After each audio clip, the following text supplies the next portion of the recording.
Hello दोस्तों, नमस्कार। आप सभी का स्वागत है अपने यूट्यूब चैनल में। दोस्तों, उम्मीद करते हैं कि आप सब ठीक होंगे, स्वस्थ होंगे, मस्त होंगे। तो बिना समय गंवाए अपने टॉपिक पर ध्यान देते हैं। आज का हमारा टॉपिक क्या है, हम ये देखते हैं। प्लीज सामने देखिए, तभी आपको टॉपिक आसानी से समझ में आएगा। तो आज हम बात करते हैं वर्णमाला यानी कि अल्फाबेट। तो जैसे कि ये वर्णमाला या अल्फाबेट का कोई भी सवाल हल करने के लिए पहले हमें ए से जेड तक एबीसीडी आना चाहिए। जैसे कि एबीसीडी को दो पार्ट में बांटा जाता है। जैसे हम एक बार देख लेते हैं।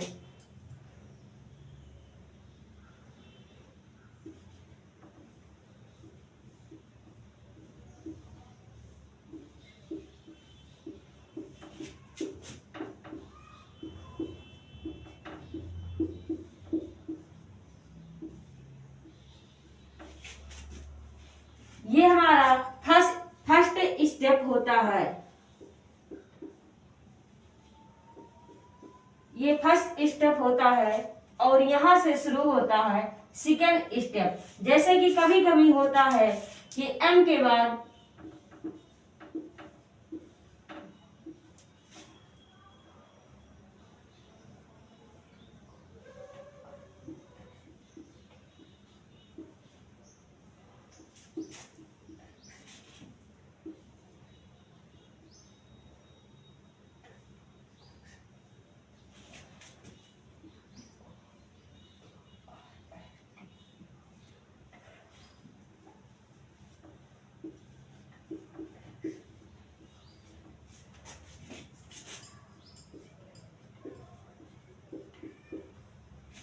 जैसे कि आप देख सकते हैं कि इस प्रकार से होता है।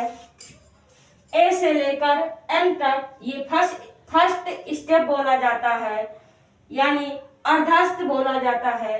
और दूसरा स्टेप यहाँ से एन से लेके जेड तक बोला जाता है, जो कि सेकेंड स्टेप होता है या उत्तरार्ध स्टेप होता है।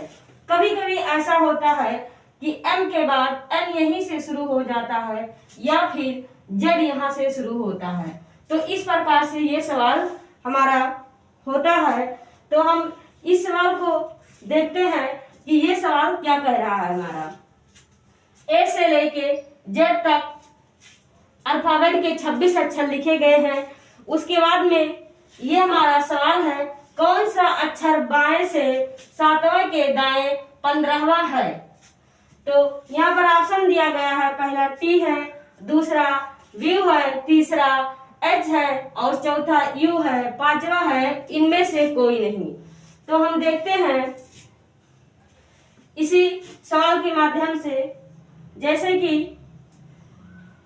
कौन सा अक्षर बाएं से सातवां, यानी बाएं से सातवां, तो यहां से होगा 1 2 3 4 5 6 7।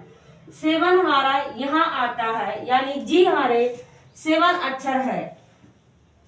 तो बाएं से सातवें के दाएं 15वां, यानी यहां से दाया, तो इसका दाया इधर ही होगा। तो 1 2 3 4 5 6 7 8 9 10 11 12 13 14 15, यानी ये है 15। आप इस प्रकार से काउंट कर सकते हैं। अगर आप इस प्रकार से नहीं कर सकते हैं तो सीधा सरल और सिंपल सा बात है कि 7 और प्लस 15 कर दीजिए। टोटल कितना हो जाएगा? 22।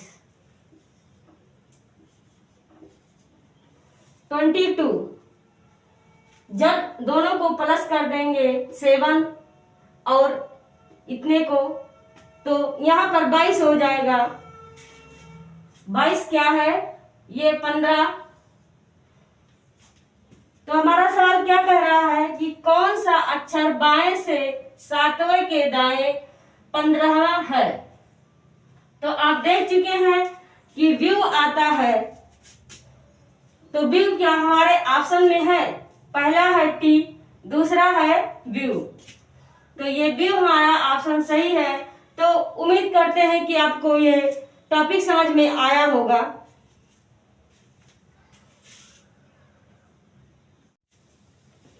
जैसे कि हम देखते हैं कि दूसरा सवाल क्या कह रहा है, दिए गए अंग्रेजी वर्णमाला के प्रथम अर्धाष्ट स्टेप फर्स्ट स्टेप को यदि उल्टे क्रम में लिखा जाता है तो दाहिने से सातवें अक्षर के बाएं गिरहवा अक्षर कौन सा होगा। जैसे इसका कहने का मतलब ये है कि अगर हम वर्णमाला के प्रथम अर्धस्थ स्टेप को उल्टा क्रम में लिखते हैं तो दाहिने से सातवें अक्षर के बाएं बाएं गिरहवा अक्षर कौन सा होगा। तो देखते हैं हम यहाँ पर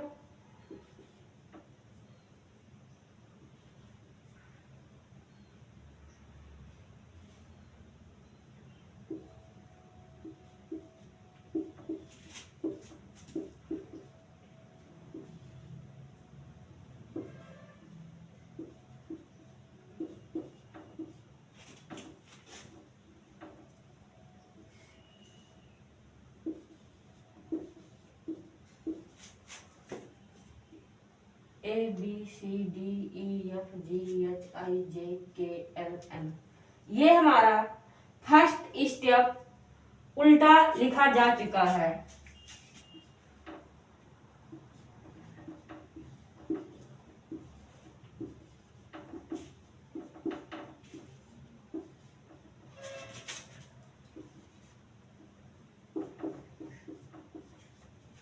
और ये दूसरा स्टेप अपने सही रूप में यानी फर्स्ट क्रम में सीधे क्रम में ही लिखा गया है। NOPQRSTUVWXYZ। तो इस प्रकार से लिखने के बाद कह रहा है उल्टे क्रम में लिखा जाता है तो दाहिने से सातवें अक्षर के बाएं गिरहवा अक्षर क्या होगा। तो अब देखना है हमें दाहिने से सात,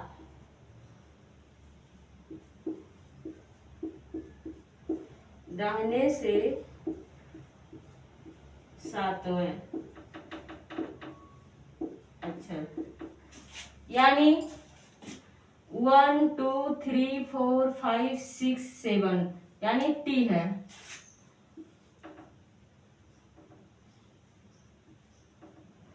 राइट से या दाएं से 7 अक्षर टी है। सॉरी, ये दाएं से नहीं पूछ रहा है, बाएं से पूछ रहा है। पूछा जाता है तो दाएं से सातवें अक्षर के बाद, हाँ ये टी है सातवां अक्षर, अक्षर के बाएं गिरहवा अक्षर कौन सा होगा। अब इसके बाएं गिरहवा अक्षर क्या है तो 1 2 3 4 5 6 7 8 9 10 11 ये हमारा E11 है।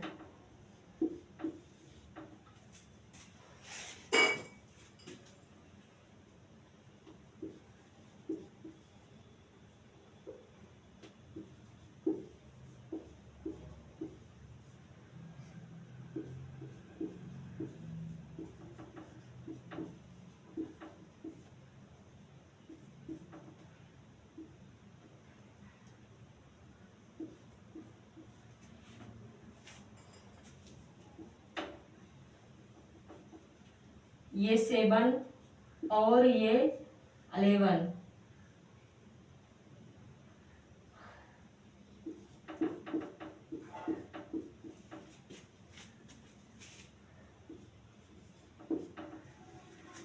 जब इन दोनों को प्लस कर देंगे तो ये 18 हो जाएगा। और क्या होगा, कौन सा अक्षर होगा दोनों का, टी प्लस ई। तो हमारा ये 7 अक्षर, 7 से राइट 11 ये ई आता है। तो हम ऑप्शन देखते हैं, आप देख सकते हैं, काउंट कर सकते हैं, एक बार देख लीजिए 1 2 3 4 5 6 7 8 9 10 11। तो क्या कह रहा था, सातवें अक्षर के बाएं गिरहवा अक्षर कौन सा होगा। तो आप देख सकते हैं कि ये ई है और हमारा पहला ऑप्शन जे है, दूसरा ई है।